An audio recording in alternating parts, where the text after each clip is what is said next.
یہ فطری امر ہے، ان سے گھبرانا نہیں چاہیے.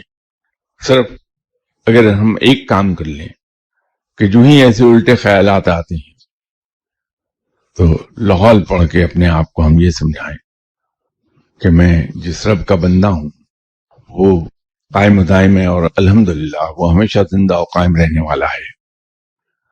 تو ایسے رب کے ہوتے ہوئے مجھے غم کاہے کا ہے، اس لیے کہ وہ اپنے بندوں کو جس خوبصورت طریقے سے پالتا ہے یہ صرف اسی کا حصہ ہے.